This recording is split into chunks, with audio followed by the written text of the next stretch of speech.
Merci, Madame la Présidente. Merci, Madame la Professeure. Les simulations parlementaires sont devenues une seconde nature pour Benjamin Brassard, qui en est à sa 5e. Seule différence avec celle qu'il a pu faire précédemment, celle-ci se déroule dans la vallée d'Aoste, en plein cœur des Alpes italiennes, alors qu'il représente le Parlement jeunesse québécois. C'est une très grande fierté parce que je suis ici avec ma collègue Rosalie, qui, elle, vient du coin de Drummondville. D'être ici, puis de pouvoir, oui, représenter le Parlement jeunesse du Québec, mais aussi la région en tant que telle, qui est l'Abitibi-Témiscamingue. Moi, c'est aussi ça qui me rend fier. Au fil des débats en Chambre sur les 2 projets de loi proposés, le natif de Villebois, aux portes de la baie James, a été surpris des points en commun que la vallée d'Aoste et l'Abitibi-Témiscamingue partagent dans leurs grands enjeux démographiques. Le manque de services, le manque de formation des jeunes qui doivent quitter la région pour aller étudier ailleurs. Donc, c'est quand même incroyable les comparaisons qu'on peut faire, mais aussi les ressemblances qu'on trouve entre les deux régions,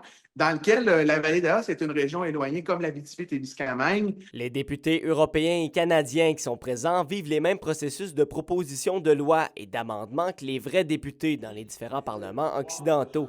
Ils passent donc au peigne fin tout au long de la semaine, chaque point soulevé afin d'en arriver à une conclusion le vendredi. Ensuite de ça, vient l'adoption finale. Donc là, on va voter comme des vrais députés, comme les vrais conseillers ici. On va voter donc, pour adopter ou ne pas adopter le projet de loi en question. Avec ses différentes implications en Abitibi-Témiscamingue, Benjamin Brassard juge très utile les aptitudes qu'il gagne en débattant en simulation parlementaire et espère bien participer à une autre en Europe prochainement. Je compte faire celle-là aussi dans Belgique, là, aller voir aussi la réalité belge. Donc, j'ai bien hâte, des belles opportunités. C'est le fun qu'on puisse avoir accès à ces opportunités-là là, en s'impliquant. Avec tout son bagage politique, Benjamin Brassard en profitera justement pour se lancer dans des études dans la capitale fédérale cet automne en administration publique et sciences politiques.